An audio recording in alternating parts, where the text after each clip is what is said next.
6:30 p.m. on April 17th. I call this meeting of the Brockton Conservation Commission to order. This meeting is being conducted remotely in accordance with Governor Healy's open meeting provisions updated on March of 2023, which extended certain COVID-19 changes until March 31st, 2025. Real-time public participation and comment can be addressed to the Conservation Commission utilizing the Zoom virtual meeting software for remote access.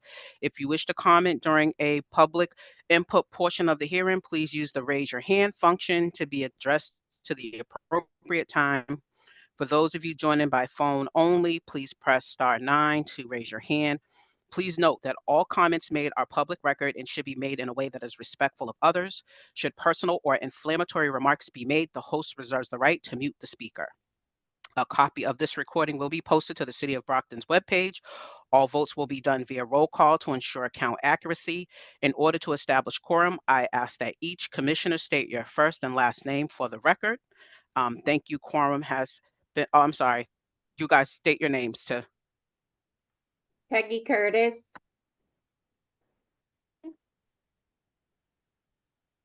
Sharifa Mapp.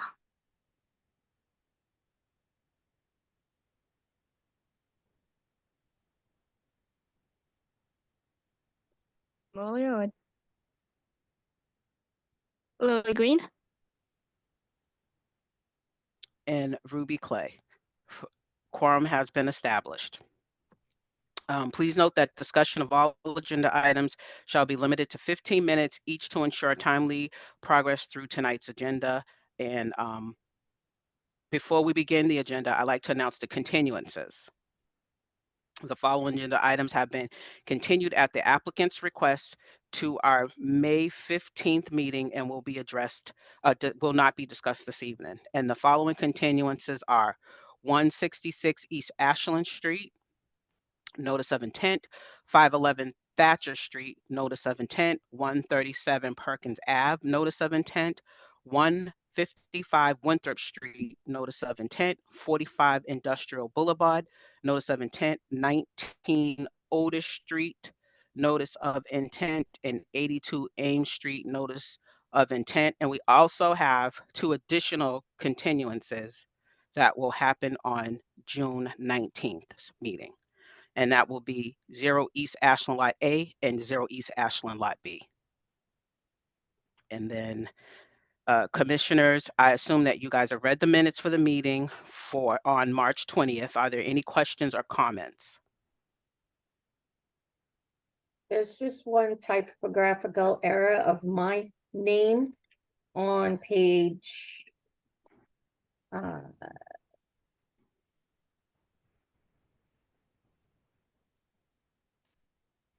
4. My last name was spelled incorrectly. But other than that, I don't see any questions. Okay. I entertain a motion to, or do I hear a motion to accept the minutes for March 20th?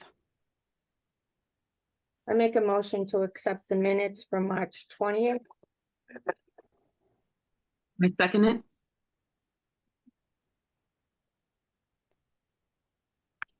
Okay, motion to accept the minutes for the last meeting have been made and seconded. Roll call vote, please. Curtis, aye. Green, aye. Mapp, aye. Clay, aye. All right, and for the next agenda item, we have the Conservation Commission filing information and regulations, and Kyle, you'll walk us through that. Yeah, absolutely. I do have one comment, if I may, Madam Chair, Sure. about the agenda tonight. It was pointed out to me that I made one error on the status of one of the agenda items. It's not one that we're discussing this evening, but agenda item number 10, which is the 45 Industrial Boulevard Notice of Intent. I incorrectly listed the status of this project, so I want to, for the record, update the commission and the public here on what that actually is. So the correct status for this project is we are waiting on the applicant to respond to Beta's peer review, which was dated March 29th, 2024. Okay. And then moving on to the Conservation Commission filing information and regulations. This might sound familiar to anyone that's been tuning in. We adopted a different version of this document in March, and so here we are back at it again. Basically, the difference between this month and the document that we already voted on and approved last month was the director of the planning department asked me to include some new language detailing how the commission will go about securing consultants in the future. So we have included new language in the commission, well, in this document. The document that is on the Google Drive for the commission, all the new text is in red. Obviously, when we finalize this draft, that will be in plain black text, but it basically just details how the commission, through the planning department, will procure those consultant services in the future. And I basically pulled this exact language from the planning board's document that details this. And I just changed out Conservation Commission rather than Planning Board, and I made no other changes. So it's exactly what the Planning Board's using currently. Okay, and we need to do a roll call vote on this. Yes, changes. to accept the April Accept version these. of the Okay. Upton Conservation Commission filing information and regulations document. Okay, so in lieu of that, I like to make a motion to accept the new changes to the Conservation Commission's filing information and regulations that Kyle just mentioned. And if we could have a roll call vote on that. Curtis, I. Green eye. Map I. Clay, aye.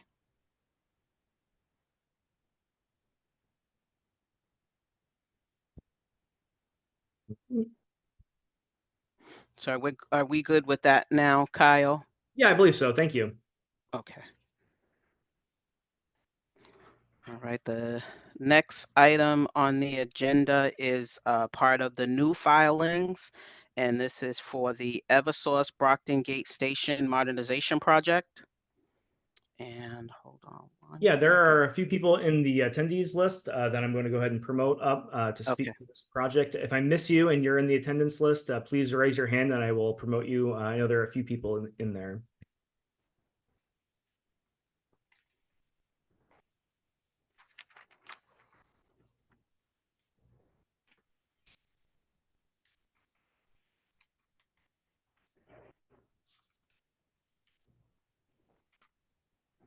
Hello, may I share my screen? Yeah, go ahead and try. If you are unable to, let me know and I will fiddle with the settings. But yes, please. Okay, do you see a blue screen? Yeah. Okay. Yes. So hello, my name is Paulina Saffron. I'm with SWCA and I'm here with Jennifer Bottaro, who should be here, and Anna Huberty from Eversource Energy. And we are here representing Eversource Energy, who has submitted the notice of intent application for the Brockton Gate Station project. So there are three main components to this project. The first is making improvements at the existing regulator building in the form of installing instrument panels and a canopy over the panels.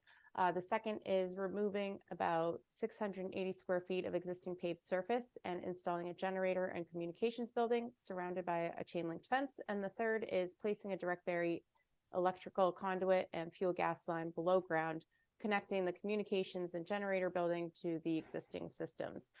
And the project spans 3 adjoining parcels: 0 Oak Hill Way, 119 Sergeant's Way, which are owned by Eversource, and 20 Oak Hill Way, owned by Enbridge. So the work is proposed within the 100-foot buffer zone to bordering vegetated wetland only. A small portion of the work is located within the locally regulated 25-foot buffer zone and no-touch zone, and there are no other resource areas within the project area. No riverfront area, no floodplain, no priority or estimated habitats, or nurse certified or potential vernal pools. So here is an aerial view of the map. The outline in red is the location of the project area. I don't know if you could see my cursor. The wetland W2 that I'll be referring to is right down here. The yellow line is the surrounding the wetland, that's the 25-foot buffer. The purple line is the 50-foot buffer, and the green line is the 100-foot buffer zone. The construction entrance will be right over here, which is the main entrance to the facility.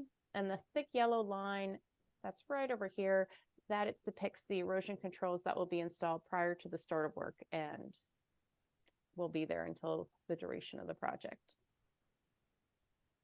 So like I said, there's the project consists of three main components, and I'll briefly go through each of them. The first is the installation of the instrument panels on the southern side of the Eversource regulator building, located inside the fenced-in Enbridge facility. This work is between the 50 and 100-foot buffer zone, and it qualifies as a minor buffer zone activity.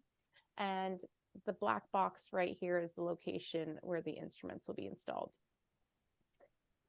The second component is the installation of the generator and the communications building.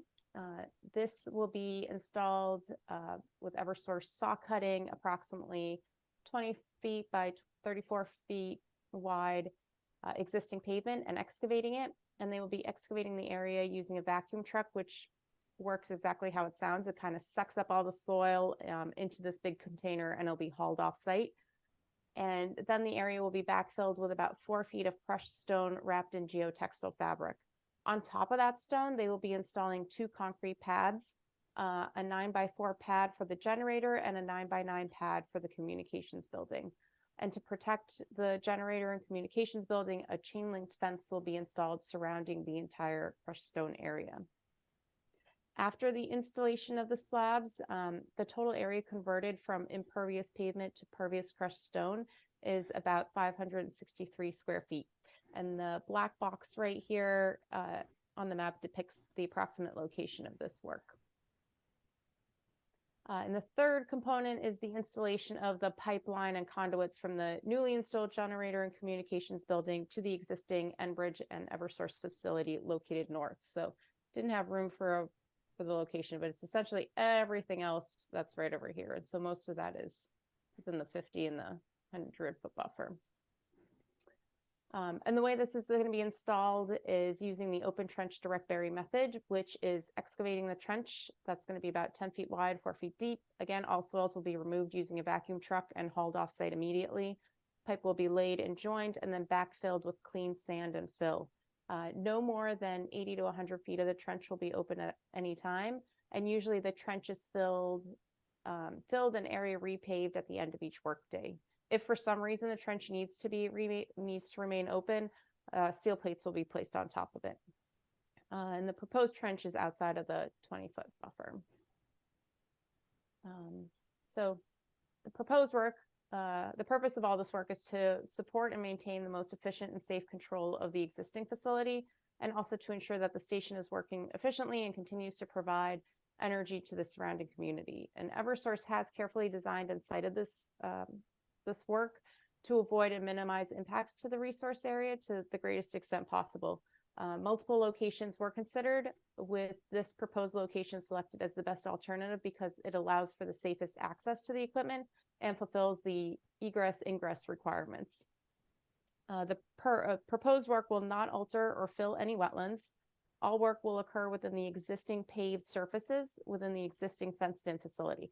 There'll be no change in grade, no tree removal, and other than the portion of work that's going to convert pavement to gravel, all other temporary disturbed areas will be restored to pre-construction conditions. So the summary of project impacts there will be about 750 square feet of temporary disturbance within the existing paved surface during the conduit installation, and there will be the reduction of existing impervious surfaces on site by approximately 563 square feet. Because the project proposes the conversion of impervious paved surfaces to pervious crushed stone, this project is subject to the Massachusetts Stormwater Standards, which we addressed in the narrative. And it's important to note that the project will not result in an increase of impervious area, nor will it result in any grade changes. And as proposed, the project will reduce impervious surfaces cover by about 563 square feet, which will be an improvement to the area and will benefit the nearby wetland that currently receives overland flow from the paved surface. So here are the engineering plans depicting the work. And as you can see, this small corner right here is within the 25-foot buffer. This is the only corner where it is. And this corner consists of the removal of pavement and replacing with gravel. There aren't any conduits within that 25-foot, or no other work within this 25-foot buffer. This kind of cross section right here, this is all trench work for the conduits that will be repaved back to existing grade. Here are some photos of existing conditions. Sorry, talking a lot. The top left photo is the area where the pavement will be removed. I tried to outline it with the approximate location with that black box. There is an existing fence line surrounding all three parcels, and this fence line will not be touched. It'll be left in place. The bottom left photo is another view of where the pavement will be removed and generator installed. Erosion controls are proposed along the fence line, so along right here and down here to protect the wetland. The top right photo is a view of wetland W2 that we keep talking about. And the bottom right photo shows the main entrance to the facility that will be used as the construction entrance. So during the duration of the project, best management practices will be applied. Erosion controls and catch basin inlet protections will be installed prior to commencement of work and will remain in place until the duration, until the disturbed areas are all stabilized and everything's repaved. There will be no work beyond the erosion controls, no storage of fuels or overnight parking of vehicles within 100 feet of wetlands. And if dewatering is necessary, it will be located greater than 100 feet from any water body and outside of the wetlands. And like I said, other than the conversion of paved to gravel, all other disturbed surfaces will be restored to pre-construction conditions. So paved over, same grade. And in addition, SWCA will be performing weekly environmental compliance inspections throughout the duration of the project to monitor construction activities for compliance with jurisdictional resources and just throughout the site to make sure there's compliance. So Eversource is hoping to begin this project as soon as possible, hopefully in the spring, and we anticipate it will take about 4 months to complete. Again, the best management practices will be implemented for the duration of the project, and all work will be accessed and performed from the existing driveway and pavement layout. All work will occur entirely within the limits of the existing paved area and the existing fenced-in gas facility, and the project will fully comply with the Wetlands Protection Act. Just a small portion of the proposed work is located within the 25-foot no-touch zone, but it will consist of converting impervious paved area to a pervious one that will promote groundwater recharge. So Eversource is seeking an order of conditions and a waiver pursuant of the Brockton Conservation Commission filing requirements and regulations from the Brockton Conservation Commission for this project. And I know I talked a lot. I tried to fit it into the 15 minutes. Nope. So please let me know if you have any questions or if you want Nope. to see any slides. Oh, no, you did great. I also forgot to mention before opening up that I just wanted to confirm that confirmation of a notification in Mass DEP file number was on file. Yes, we did receive a butter notification proof that the butter notifications were sent, and Mass DEP did issue a file number along with some technical comments about the stormwater report. We can get into that in a minute. Okay. All right. And any questions for the commission members? I have a question. What is a geotextile materials? Yep. So it is a fabric that can allow water to filter through, but it also, if there's any sediment, it kind of captures the sediment. So the water that filters through is fairly clean. That's What is it actually made out of? That's, I think, my question. That I might have to get back to you on. I'm not sure unless Jen or Anna, if you guys know. I'm not exactly sure, but I feel like it might be made out of natural fibers. But we can definitely check. Okay, I was just curious. Just so you know, Eversource has a policy to only use biodegradable erosion controls too. Okay, thank you. Yep. And Kyle, you can just give us your agent report on this? Yeah, sure. So Polina did a great job summarizing the project. I don't have much to add to the project summary. A couple administrative things, though, that I think we should address. And this is at the beginning of the agent report. So one thing that Polina, kind of referenced was at the very end, they're seeking kind of a waiver for one of the local filing requirements, which is normally we require with a notice of intent filing that the applicant provide the green municipal lien certificate from the city, basically saying that there are no outstanding taxes or debts that have accrued on the property. And because this is this project site comprises 2 parcels that are owned by Eversource and a third parcel that's owned by a different party. They are not sure if they can legally disclose that information, so they're just kind of asking that we waive that requirement for this filing. And I addressed that in the agent report. And I think there's no problem with that if the commission's comfortable with that. DEP did issue some technical comments. Basically, it's kind of a DEP basically stated that the applicant didn't submit the proper documentation for a stormwater report that is signed by a registered professional engineer.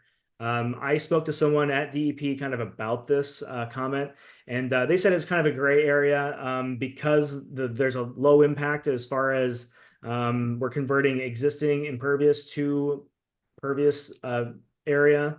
And we're not installing. This is classified as a redevelopment project rather than a new development, and that they're not installing any new stormwater features. Whether or not a stormwater report is, I mean, it's technically required, and that's not included here. The applicant did include a whole section in their application going through the stormwater standards, which is normally what would be included in the stormwater report.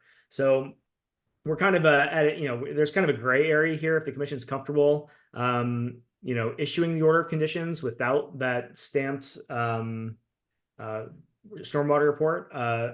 If you are willing to accept the stormwater management practices that were included in the notice of intent application. If the commission does choose to issue an order of conditions, there's always a possibility that Mass DEP will review this and kind of issue a superseding order of conditions if they think that stormwater report should have been included. But again, that's kind of up to the commission's discretion. And that's really all that I've got as far as comments. I think Paulina did a great job of summarizing the project. And I did, if the commission does choose to issue an order of conditions, I did include a few special conditions that we would include in the order. And those are at the bottom of the at the agent report, basically detailing the type of erosion control. The notice of intent application kind of leaves it up to the commission. So I've just stated what we would want, which is a 12-inch diameter compost-filled biodegradable silt sock.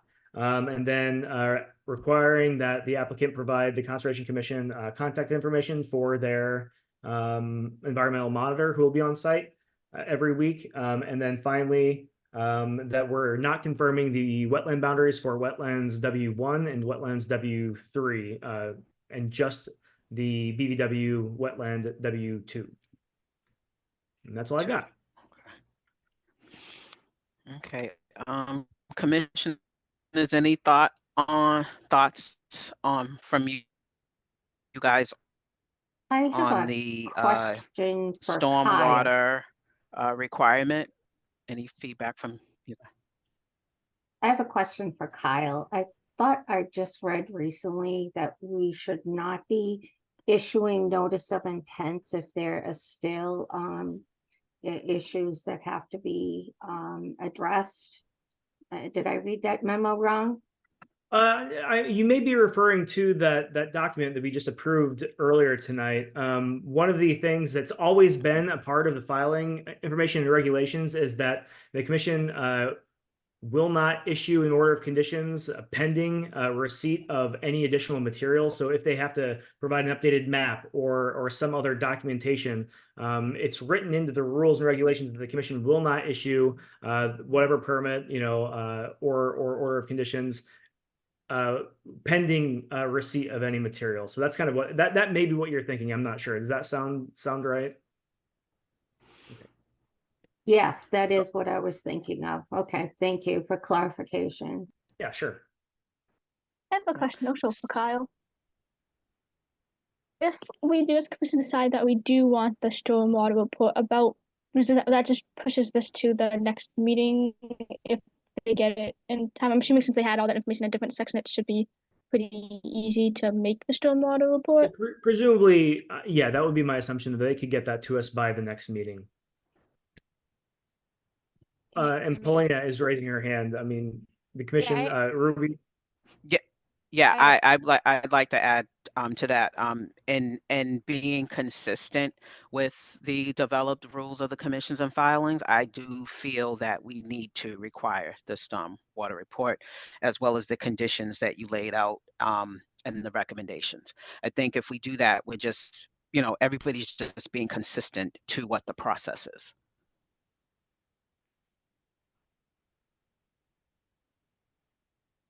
Yep. It looks like Paulina and Elise has their hand raised. Elise, I think you raised your hand first if you have a comment. More or less, I was just gonna say, and Paulina, sorry, might be able to add to this. As far as the typical stormwater requirements go, right? For a project like this, they provided the stormwater narrative, so a full-blown stormwater report is not something that would typically be, seen for something like this. I think the DEP comment and where there might be a bit of the hang up is specifically the stormwater checklist. And that is something that's usually a literal checklist that says, checks off redevelopment and just is something that accompanies a narrative or a stormwater report that would be signed by a professional engineer. But, in consideration also of like how Kyle said he talked to DEP, this is a very basic project. But I think that would be really the legal requirement as far as DEP is concerned, is having a checklist that accompanies these standards that is certified by a professional engineer.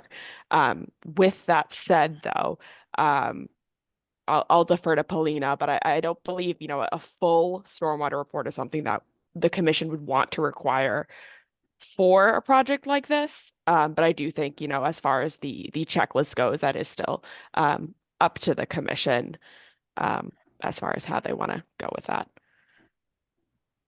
And Paulina, Okay, thank go you. ahead. Thank you, Elise. Yep, Paulina. Yeah, I just wanted to comment on it. So this is pretty minor work, and it's an existing paved area that would reduce impervious surfaces overall, and it would not alter topography. So we're not creating new impervious surfaces. We're reducing it, and we're not changing the grade. So we did address the standards in the narrative, and we just thought hiring an engineer to do the detailed calculations, which is what the stormwater report is just a lot of math and calculations of stormwater flow, seemed kind of excessive for this minor activity, which will create a net reduction of impervious surfaces. And we did reach out to DEP, and we to the DEP reviewer, who she kind of said that, again, kind of like what Kyle said, it was kind of a gray area, and she was kind of forced to make that comment because we did check off the box that stormwater standards are applied. But she did also say that DP would ultimately leave it up to the discretion of the commission as to whether to require a report for this project. So hope that kind of clarifies or explains something. So are you able to get a checklist like Elise averted to, and then we just sign off on that? Does that take care of everything, even for DEP, and it not be such a gray area, but that'll just take care of whatever requirements anybody's looking for? Would that be something we'd be able to get? Well, the stormwater report also, it runs a lot of calculations, like detailed calculations of just stormwater flow through the project. So we would need to get an engineer and get that done. Even for the checklist, you'd have to get the check. Yeah, the checklist is kind of just literally a form where you check off boxes. Did you fill out the standards? Did you do this? What's applicable? What's not applicable? So I don't know how Okay. much information that would provide to you. Yeah, the checklist is something that's typically stamped by a professional engineer, basically just certifying that everything that is said about the project relating to the standards is accurate. But I think to Paulina's point about DEP is, it sounds like, and Kyle can confirm this with his conversations as well, that it might be deferred kind of to the commission. They do discuss the standards, which is kind of taking place of that report aspect. But the checklist aspect is usually that certified portion. But again, there isn't a lot to do as far as there's a lot of changes to existing conditions at the site. So again, up to the commission. But if a checklist is required by the commission, it is something that they would have to have an engineer for. If that may or may not help. All right. Just to clarify. Any other questions? Okay. Nope. That's fine. Thank you. Any other comments from the commission members in regards to this? Nothing from, is there anyone from the public who wishes to speak in regards to this project? No hands? No, nothing, Kyle? No, I don't see any hands being raised for public comment. All right, so. I did want to just make one mention. On page 7 of their report, they did list the stormwater standards, and all of them are met that apply, and there are some that are not applicable to this project. So I feel comfortable with the stormwater requirements being met, because as they make in their last statement, that the project complies with WPA, no adverse impacts to adjacent wetland are proposed. And the proposed work will remove the existing paved area and convert it to an area that will promote groundwater recharge. And so after reading this, I felt comfortable with the stormwater standards being met. Okay, all right. Thanks for that feedback, Peggy. So do I hear a motion to issue an orders of condition for the Eversource Brockton Gate Station Modernization Project? Sure, I make a motion to issue an order of conditions with the special conditions outlined in the agent's report. I'll second that motion. And roll call vote, please. Curtis, aye. Green, aye. Knapp, aye. Clay, aye. Motion is passed.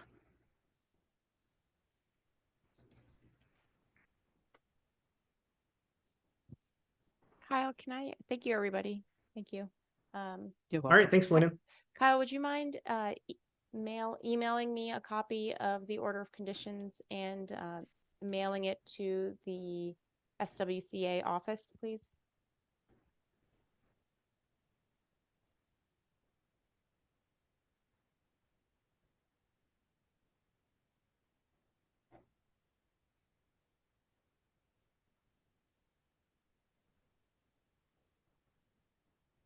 I don't know if did you, hello?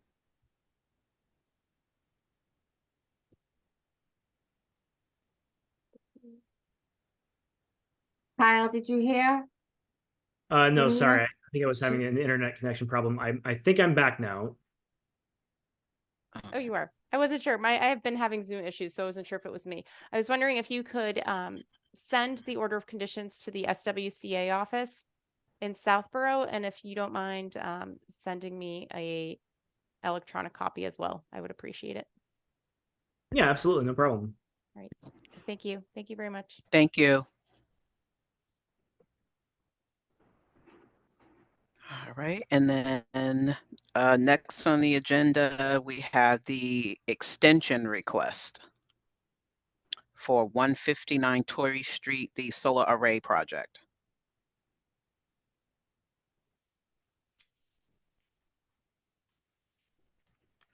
Yes, and I believe we have someone in the attendees that is here to speak to this project.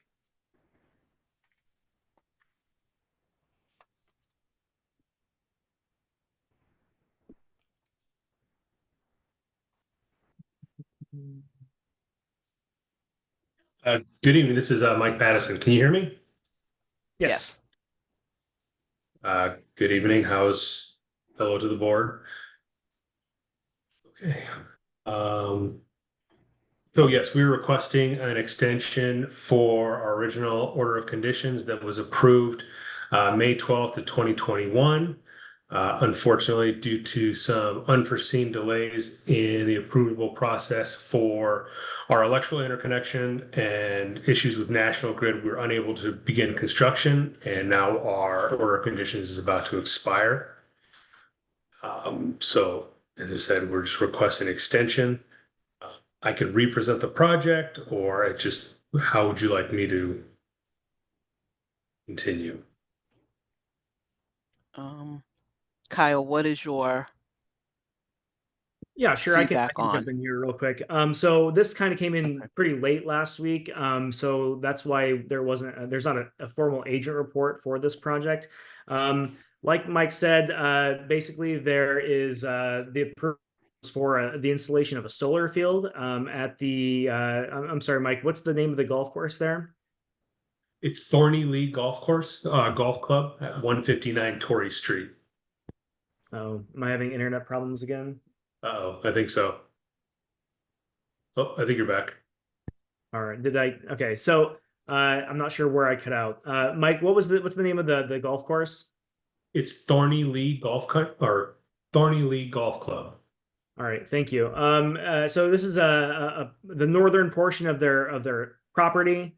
It's currently just a farmed agricultural field. It hasn't been farmed since the issuance of the order of conditions, but up until 2021, it was just a farmed field. And the approved project was for the installation of a solar field in that area.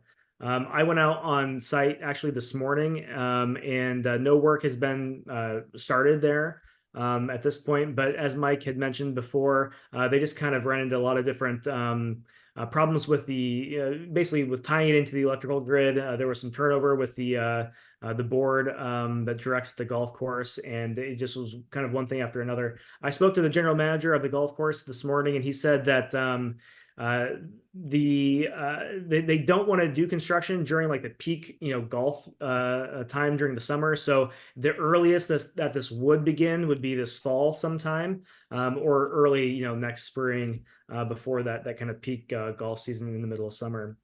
So I think the applicant doesn't request a specific time frame to be extended, but the commission can extend this project for up to 3 years, and I think a 3-year extension would be appropriate for this project. Okay. And any questions from the commissioners on this? I think all of us are new and none of us were here in 2021, so I would be very curious as to hear what the project entails, if you wouldn't Absolutely. mind. Absolutely. Let's see here. Let me just try to adjust my screen. And then I can present our site plan if that would be agreeable. Yep. Hold on, let's see. Share screen.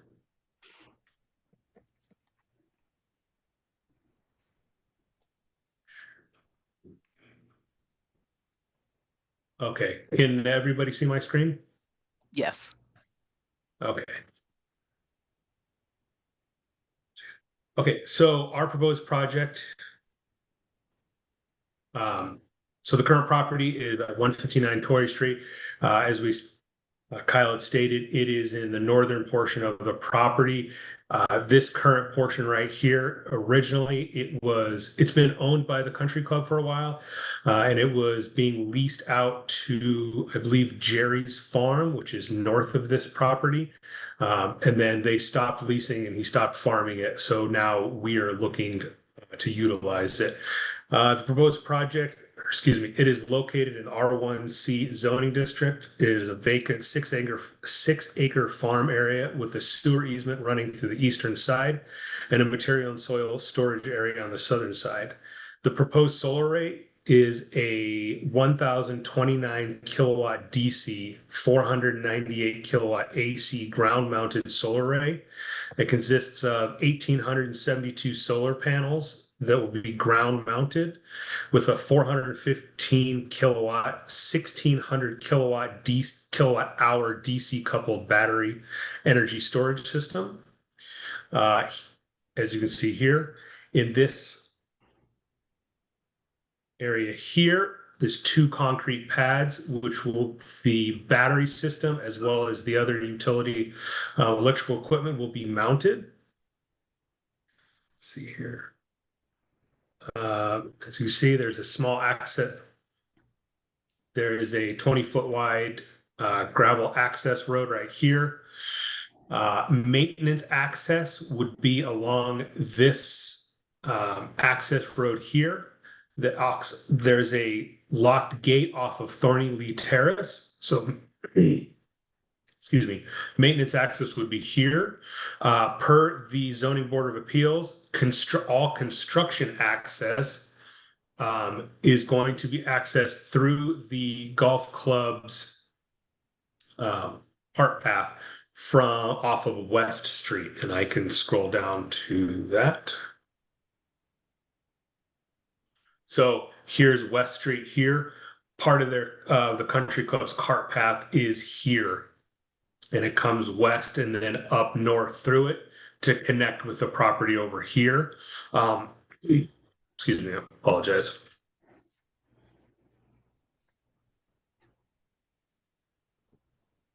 As Kyle stated, the country club does not want us doing any type of construction work during the golf season. So this is why they want us to do is winter, is because all construction vehicles have to access through their golf cart path across their property.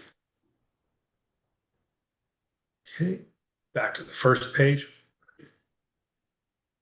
So, as you can see, there is wetlands on the basically surrounding the property. We are within the 100-foot buffer zone.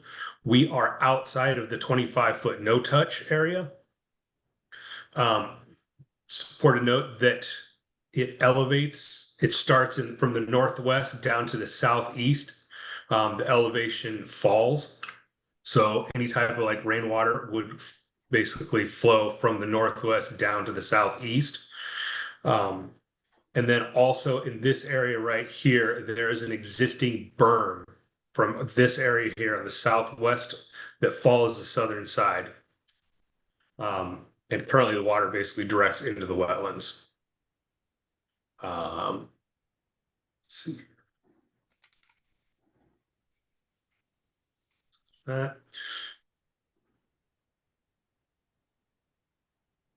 And then off of West Street, the utility connection would come off of West Street across part of their property, the country club's property, along the border. It'll be underground from the West Street. It'll have multiple poles here in this area, and then it will be an underground along the perimeter of their property and to connect to the solar array. So all power that was created will be diverted from there to the grid. Okay. Is there any questions I could answer? Yep. Yeah. Any other questions from the commission members? I have a couple questions. Yes, ma'am. One question I had was just because I was curious. You mentioned there's an existing berm. What is the berm made out of? I believe it's just an existing dirt berm. My Okay. understanding, I've looked at it from aerial views, it looks like a hill and it's covered in grass and other vegetation.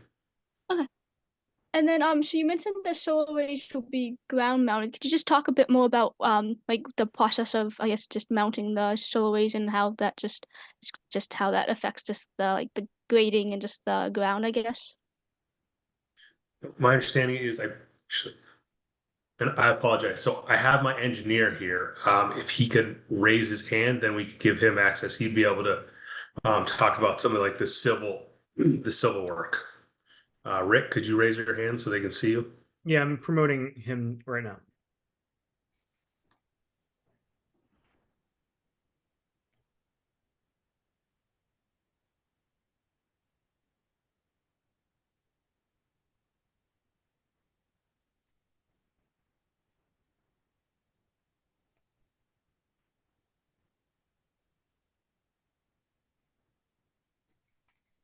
Okay. All right. He may be having some difficulties. I know he was at another hearing somewhere else, so he's currently sitting in his car in a parking lot somewhere trying to access the meeting. So I apologize. Usually what it is they will dig boreholes and they will insert concrete piers into the ground. And then they attach a metal racking system. So it's metal racks that are connected across the property. And then the solar panels are attached to the metal racking. Regarding grading, I believe it's quite limited the amount of grading. We're trying to disturb as little of the area as possible. I may be on here now, Mike. Is this working now? Hey, there he is. Sorry about that. Oh, no worries. Yeah, as Mike had mentioned, we're not making any drastic changes to the existing grade. We do want to scrape off some of the loam there roughly to put in the connections to the ground. And then everything gets covered with crushed stone over the entire surface. And we do carve in a couple of drainage basins. During the review and approval 3 years ago, we had submitted stormwater calculations demonstrating no increased runoff for the 2, 10, 25, and 100-year storm events. We did provide attenuation with some storage and infiltration on site. Does that answer your question? Yes, thank you. You're welcome. Right. Are all commissioners satisfied with the responses we've received? So I like to hear a motion to provide a 3-year extension to the solar array project for 159 Torrey Street. Make a motion. Plus it went right out of my head to do a 3-year extension for 159 Torrey Street. I second the motion. Right. Roll call vote, please. Curtis, I. Green, aye. Map I. Clay, aye. So Kyle, the 3-year extension would just be till 2027, correct? Yeah, that sounds right. Okay. 2027. Okay. All right, sounds good. Thank you guys for presenting and giving us that information. Thank you all very much. I appreciate it. Thank you. Have a good night. You too.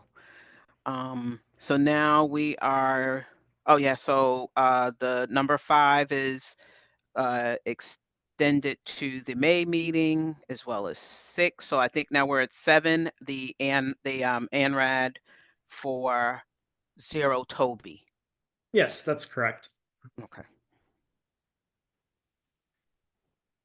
All right, and then hold on one second. Let me just get myself together here. And the confirmation that abutters is notified and all that. This is So is this a continuing? Yeah, right. Okay. Right. So we've already done that when this was first opened last fall. Yep.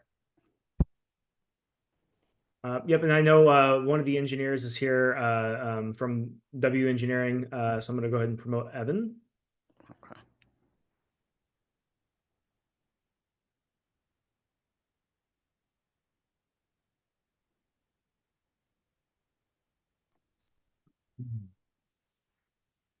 Hello, can everybody hear me okay? Yes. All right, very good. Ready to go, then I will share my screen and present the plan.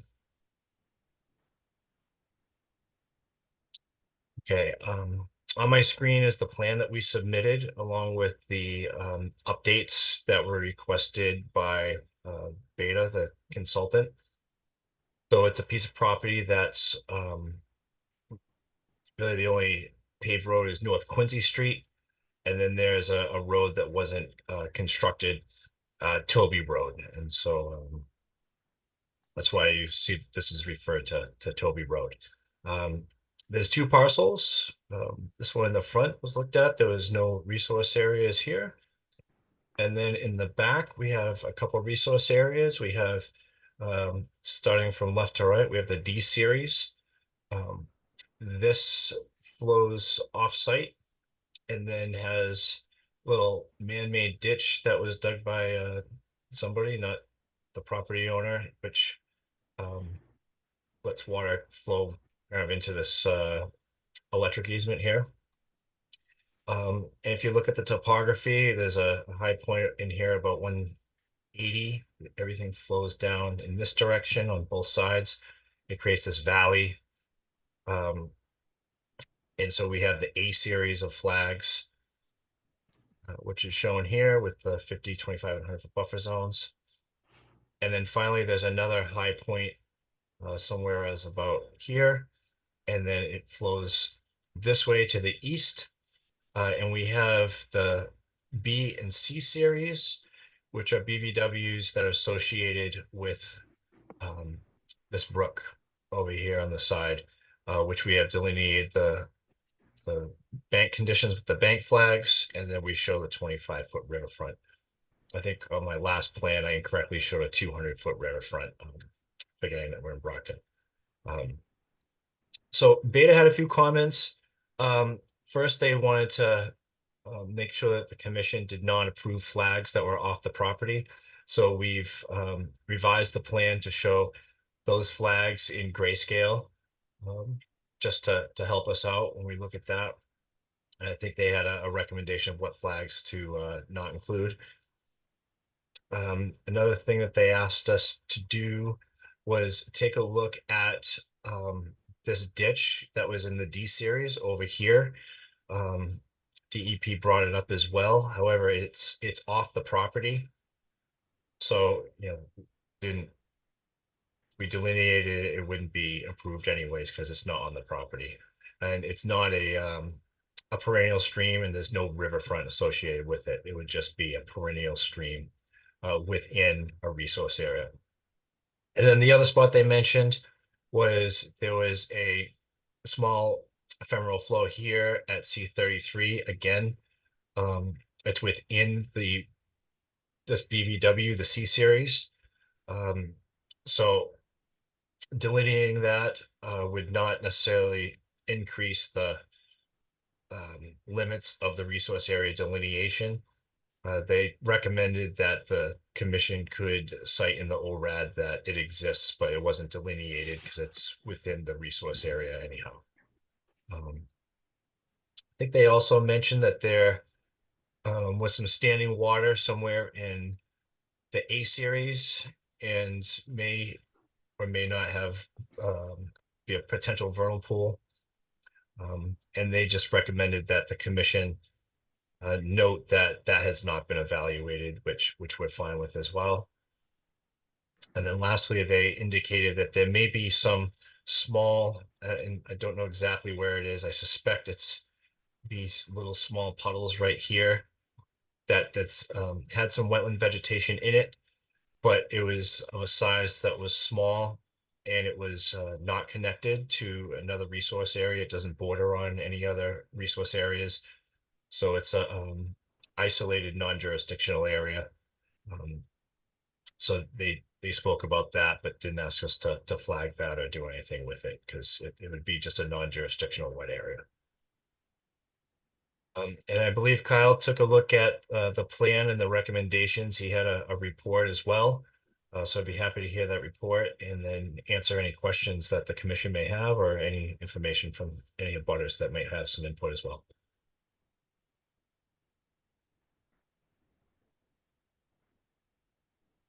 All right. How do you give report on this property? Yeah, sure. Hopefully my internet holds out. Evan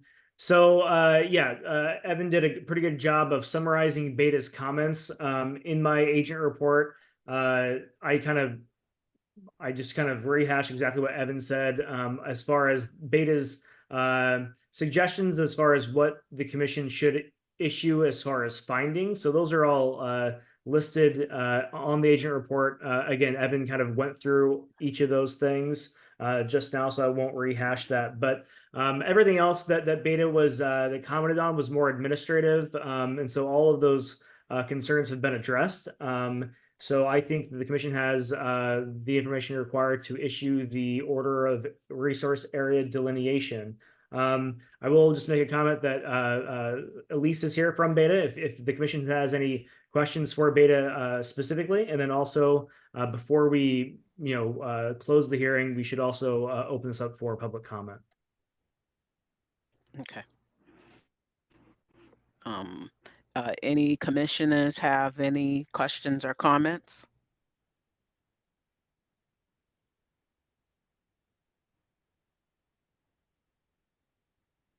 Any questions for Elise? I don't have any. Okay. I see Elise has her Yeah, hand think we're- raised. Madam Chair. Yes. I just wanted to make one point of clarification. Evan did summarize everything. I did see the plans and we agree with everything. Just one point of clarification. So the isolated wetland that was observed on site, it is not WPA, Wetlands Protection Act jurisdictional, but it is still considered to be a water of the Commonwealth, which is something we suggested be reflected in a special condition. So just as a point of clarification, it's not Wetlands Protection Act jurisdictional, but it is jurisdictional under the MA Clean Water Act, or Section 401. Okay. Just as an overall thing, but as far as this issuance of an ORAD is concerned and the Wetlands Protection Act regulations, it would be non-jurisdictional. But that was my only Okay. addition. Thank you, Elise. Mhm. Yep, thank you. And any public comments? Yes, we have Councilor Lally. Let me promote him to panelist.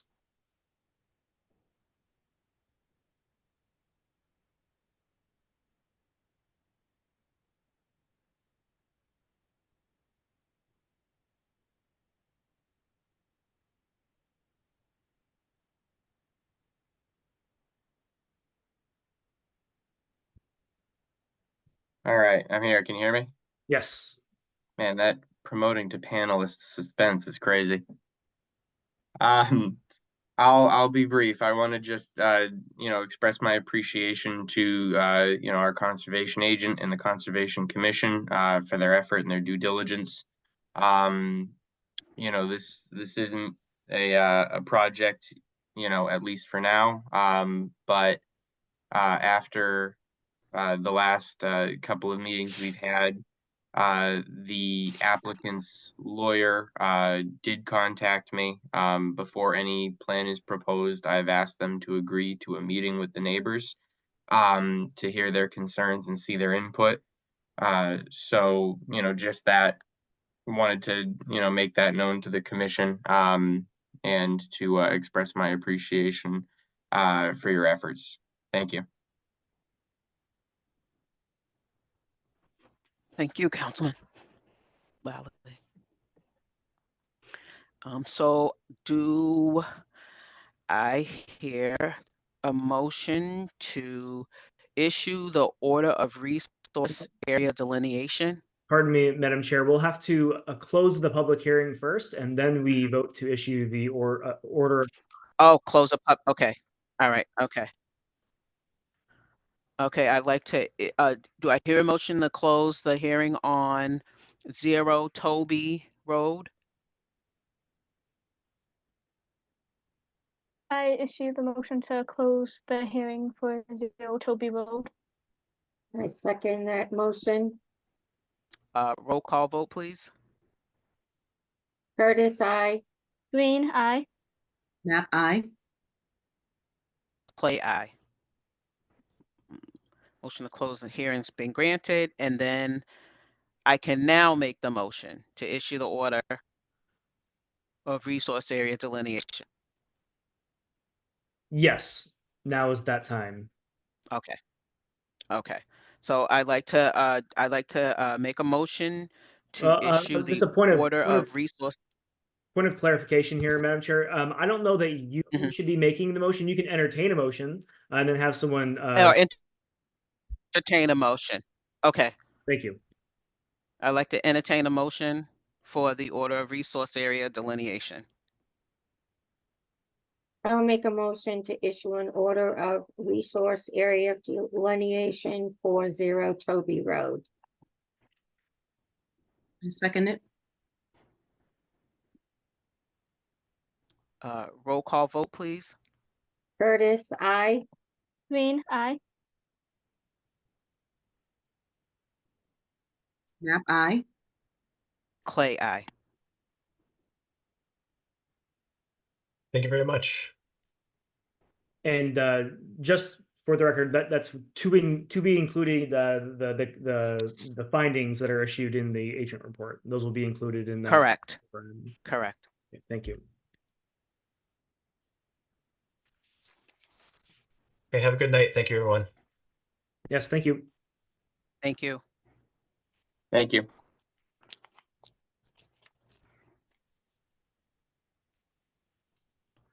All right, and then looks like number 8, 9, 10, 11, and 12 are all continued. So that brings us to the 13 and 14 as well, I'm sorry. And that brings us to the enforcement orders. Yeah, that is correct. I've got a couple updates for the commission on a couple of these. So the first one, if I may, number 15, which is 1507 Main Street. Yep. So this is the Brewster's ambulance property that they kind of paved a wetland area in the back. We've been working with them to get a restoration plan put together. They had an environmental consultant go out on site and develop kind of just a report to see what damage has been done, what the current state of the property is, and a couple potential pathways of remediation that they could go down. That's where we were about a month ago. Since then, you may recall that this was kind of a dispute between the property owner themselves and like the neighbor who actually did the work, because the neighbor had asked if they could like park some trucks on their lot, and they actually did this extension themselves. So it's actually going to be the neighbor who is doing the work. I was just in contact with the representative from Brewster Ambulance, who's kind of managing this for them, and he had been in contact with the neighbor. The neighbor was going to have a relative come down from somewhere and kind of handle everything with a backhoe over the weekend. So thankfully that was we put a stop to that. The Brewster's ambulance representative said, informed the neighbor that no, there's a whole process to this, and he put the neighbor in touch with the people that did the restoration report initially. So hopefully the people that did the environmental evaluation will be on site in the next week or so to begin developing that restoration plan, and then fingers crossed we may get that next month, but that's kind of where things are with that. So we are moving in a positive direction with the 1507 Main Street. Okay. 57 River Street is the next one, agenda item number 16. We have reached out to them. The owner of the property did attend a meeting 4 or 5 months ago and expressed interest in working with the commission. But since then, I've not had any contact with them. I've emailed multiple letters and just nothing. So I've been in contact with the law department, with the city of Brockton Law Department, and they advised me to issue one last letter 10 days ago today, stating that attend this meeting in 10 days, or we're going to refer this to the law department. So at this point, there's no one here to speak to this. So I will be referring this to the law department tomorrow. And then finally, 28 Howard Square. This is the that residential lot that had just all that trash and debris that was kind of in the river area behind the home. They've done some work with us to remove a lot of that trash already. Last month I gave you an update that they had kind of moved a lot of the lumber that they had stacked on one side of the property and created kind of an ad hoc fence along the waterway. Obviously, that's not something we can allow to stand, but there was some concerns about safety as far as the children.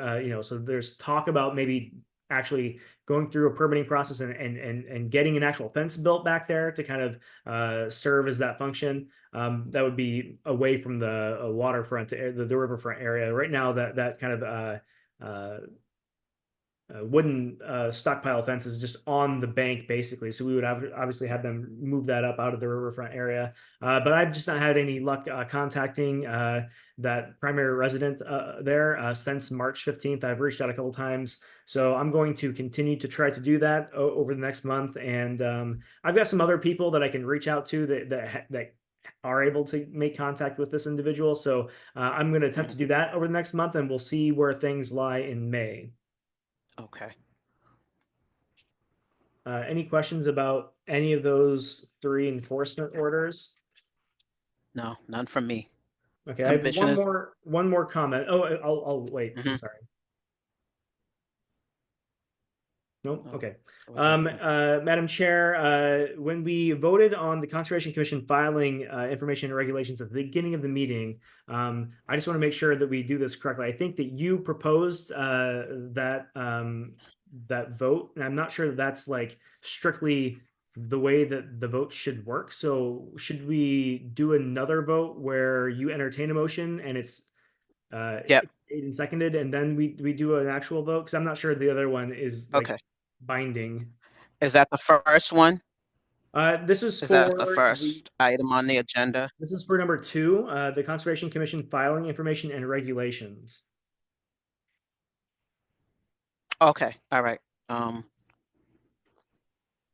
Okay, so for the number 2 Conservation Commission filing information and regulations, I'd like to entertain a vote for that. I'll make a motion to file the Conservation Commission filing information and regulations as stipulated by Agent Holden. And just for the record, this is the one that's dated April 2024. Thank you. Dated April 2024. I second the motion. Roll call vote. Curtis, I. Green, aye. Map I. Clay, aye. All right, thank you. And that's all I've got this evening, unless there are any other questions or comments. So do I hear a motion to adjourn? I make a motion to adjourn. Seconded. Roll call vote. Curtis, I. Green, aye. Map Clay, I. aye. Good night, everyone. Have a good week. All right, thank you, everyone. Good night. Thanks, Have a good Elise. week. Bye, guys. Bye, Elise. Good night. Oh my